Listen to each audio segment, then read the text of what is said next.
Ungkapan GOAT atau terhebat sepanjang masa sering dipopulerkan oleh masyarakat dunia ketika membicarakan seseorang atau sesuatu yang pantas disebut terbaik sepanjang zaman.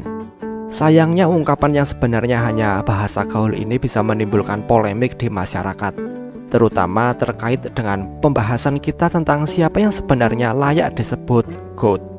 Yang lebih buruknya lagi adalah beberapa pihak mulai mengaitkan frasa ini dengan keyakinan agama yang bisa berkontribusi pada lebih banyak perselisihan.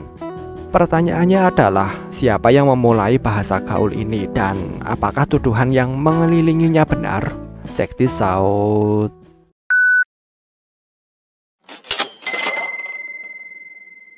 Penggunaan istilah dalam aspek bahasa harus dipandang sebagai perbuatan yang wajar. Jelas hanya mengacu pada seseorang atau sesuatu yang pantas dinobatkan sebagai yang terbaik dari semuanya. Selain individu seperti seniman, olahragawan, atau pemusik, karya seni dan sastra juga dilabeli dengan label terbaik ini, meski penamaannya masih diperdebatkan. Untuk membahas kenapa kambing sering diasosiasikan dengan label ini, kita perlu melihat kembali apa kaitan kambing dengan olahraga. Tapi kalian jangan heran karena itu ada hubungannya. Istilah GOAT yang aslinya merujuk pada kambing ini memang telah digunakan dalam olahraga bisbol sekitar awal abad ke-20 untuk melabeli pemain yang sering melakukan kesalahan dan menjadi penyebab kekalahan dari timnya. Penggunaan istilah dengan arti berbeda tetap ada dalam olahraga sebagai bahasa gaul yang mengejek, mengacu pada pemain yang lemah. Pada saat yang sama, media barat mulai menyebut atlet dengan label terhebat sepanjang masa. Contohnya adalah majalah Vanity Fair pada tahun 1924 menyebut petenis Inggris yang bernama Lawrence Doherty, pemenang 6 kejuaraan Grand Slam dan 2 medali emas Olimpiade dengan label GOAT. Tapi di era ini tidak ada hubungan antara kambing dengan istilah terhebat sepanjang masa. Jika ada yang mengatakan ada hubungan antara istilah GOAT dengan keyakinan agama, sebenarnya mereka salah. Tetapi pada saat yang sama klaim mereka benar tetapi salah arah. Dalam kajian bahasa, ada pihak yang beranggapan jika istilah GOAT yang digunakan untuk menyebut pemain lemah dalam tim seperti yang saya jelaskan tadi, berasal dari istilah kambing hitam. Kita tahu itu merujuk pada seseorang yang tidak bersalah, tetapi harus menghadapi hukuman atas kejahatan yang tidak dilakukannya. Istilah kambing hitam itu terbentuk dari kepercayaan masyarakat Yahudi terhadap ritual menyembelih kambing untuk mensucikan dosa pemiliknya. Dalam kepercayaan Yahudi kuno ini, seorang pendosa harus mengorbankan 2 ekor kambing, satu untuk Tuhan dan satu lagi untuk iblis yang bernama Azazel yang diyakini tinggal di padang pasir. Kambing ini disebut scapegoat yang berarti kambing hitam, dan istilah kambing hitam tetap digunakan dalam bahasa Inggris sampai sekarang. Secara etimologis begitulah ceritanya, tapi ada juga pendapat yang mengatakan hubungan kambing hitam dengan istilah GOAT untuk menyebut pemain lemah dalam olahraga. Istilah GOAT tetap dipraktekkan tanpa ada perubahan makna dalam konteks olahraga. Pada saat yang sama, istilah terhebat sepanjang masa dan penggunaannya dalam olahraga selama beberapa dekade setelahnya tumbuh perlahan. Kepopuleran istilah ini dimulai setelah seorang petinju legendaris mulai menggunakannya dalam karir resminya. Almarhum Muhammad Ali atau nama lahirnya adalah Cassius Clay adalah seorang petinju yang dikenal tidak hanya dalam sejarah tinju, tetapi juga dalam sejarah olahraga dunia secara keseluruhan.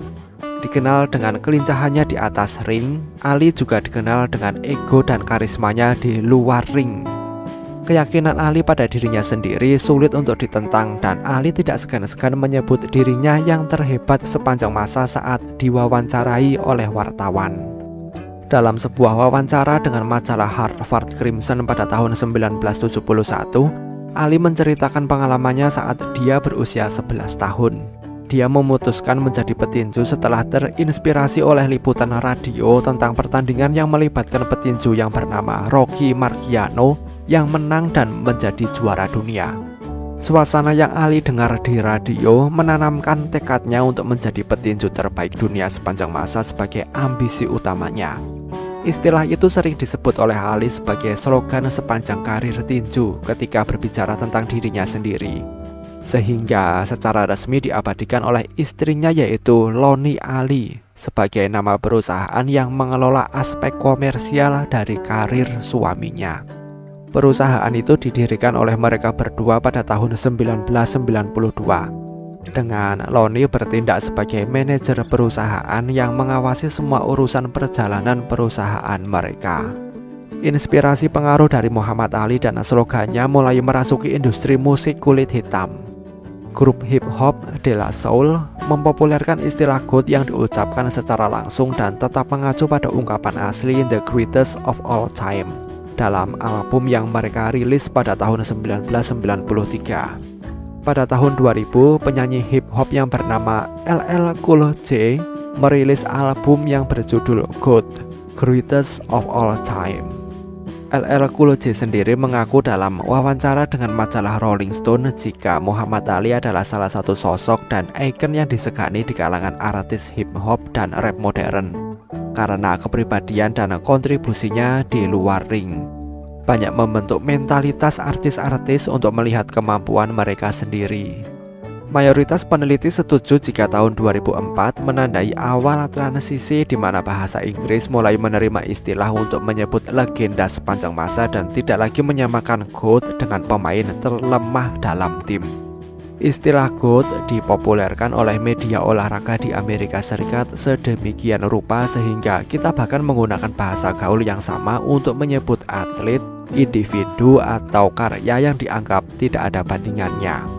Sekarang GOAT bisa merujuk pada hewan atau individu terbaik sepanjang masa seperti kita, di mana kita juga merujuk GOAT tidak hanya pada jenis hewan, tetapi juga pada individu yang benar-benar berjuang untuk mandi dan membersihkan tubuhnya agar tidak bau seperti GOAT. Bagaimana menurut kalian? Sampaikan pendapat kalian di kolom komentar. Terima kasih telah menonton video ini dan sampai jumpa di next video.